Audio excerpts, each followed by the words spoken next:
İranın ali lideri Müçtəbə Xamenei faktiki olaraq açıqlanmayan bir yerdə gizlənir və xarici dünyaya məhdud çıxışı var və ora yalnız kuryer labirintindən keçə bilərsiniz. Bu barədə CBC News ABŞ kəşfiyyat mənbələrinə istinadən məlumat yayıb. Bildirilib ki, Birləşmiş Ştatlar prezidenti Donald Trump administrasiyası ilə əməkdaşlıq etmək səlahiyyəti olan İran rəsmiləri öz hökumətləri daxilində ünsiyyət qurmaqda çətinlik çəkirlər. Onlar qeyd ediblər ki, İranla potensial müqavilənin və keçmiş razılaşmaların təfərrüatlarının yavaş-yavaş ortaya çıxmasının əsas səbəbi budur. Həmçinin qeyd olunur ki, hətta İran hökumətinin ən yüksək səviyyəli rəsmiləri belə Müçtəbə Xameneinin harada olduğunu bilmir və onunla birbaşa əlaqə saxlamaq üçün heç bir imkana malik deyillər. İran Səhiyyə Nazirliyinin açıqlamasına görə isə ali rəhbərin bədənində ağır xəsarətlər aşkarlanmayıb və yalnız üz, baş və ayaq nahiyəsində səthi zədələr var. Bir neçə tikiş qoyulduqdan sonra Xamenei xəstəxanadan buraxılıb. Bununla belə Qərb mediasında son 3 ay ərzində yayılan məlumatlar rəsmi açıqlamalardan daha fərqli mənzərə ortaya qoyur.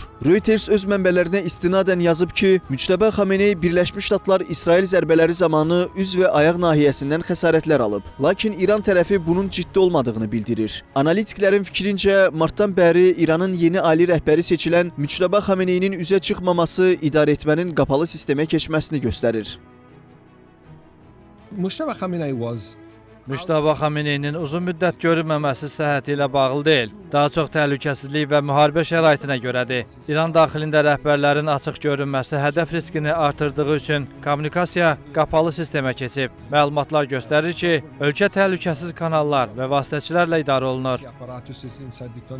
Qərb təhlükəsizlik dairələri onun sağlamlığındakı problemlərlə bağlı olaraq ictimaiyyətdən uzaqlaşdırıldığını istisna etmir. Amma bunu təsdiqləyən rəsmi sübut yoxdur. Digər bir yanaşma isə bu iddiaların informasiya müharibəsinin tərkib hissəsi olduğu və dəqiq vəziyyətin bilinmədiyidir. Analitiklər qeyd edir ki, ümumilikdə yaranan məlumat boşluğu həm daxili siyasi gərginliyi artırır, həm də İranın idarəetmə sistemi barədə qeyri-müəyyənliyi gücləndirir. Bütün bunlara paralel olaraq Birləşmiş Ştatlar İran danışıqlarının gedişinə dair məlumatlar isə göstərir ki, prosesin ləngiməsi təkcə fikir ayrılığı ilə yox, həm də qərar vermədə gecikmə yaşanması ilə bağlıdır. Məlumata görə Müçtəbə Xameneinin ictimaiyyət qarşısına çıxmaması və birbaşa ünsiyyətin olmaması diplomatik kanallarda əlavə mərhələlər yaradır və mesajların təsdiqini gecikdirir. Bəzi iddialara əsasən onunla əlaqə yalnız vasitəçilər və təhlükəsizlik kanalları üzərindən qurulduğu üçün qərarların Vaşinqtona çatdırılması daha uzun vaxt aparır. Bu isə Birləşmiş Ştatlar tərəfinin gözlədiyi operativ cavab mexanizmini zəiflədir və danışıqlarda fasilələr yaradır. Eyni zamanda İran daxilində qərar vermənin bir neçə güc mərkəzi arasında bölünməsi koordinasiya ehtiyacını artırır və prosesin sürətini azaldır.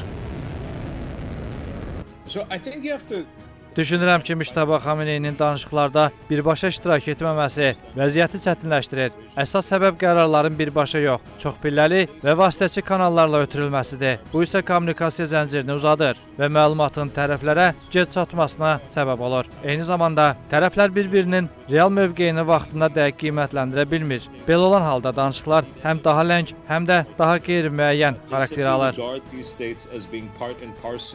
Qeyd edək ki, Müçtəbə Xamenei martın 9-da İranın yeni ali rəhbəri seçilib. O, bu vəzifədə atasını əvəzləyib. İranın mərhum dini lideri Əli Xamenei Birləşmiş Ştatlar və İsrail hərbi qüvvələrinin Tehrandakı iqamətgahına hücumu zamanı öldürülüb. Həmin zərbələr nəticəsində Müçtəbə Xameneinin də müəyyən xəsarət aldığı bildirilib.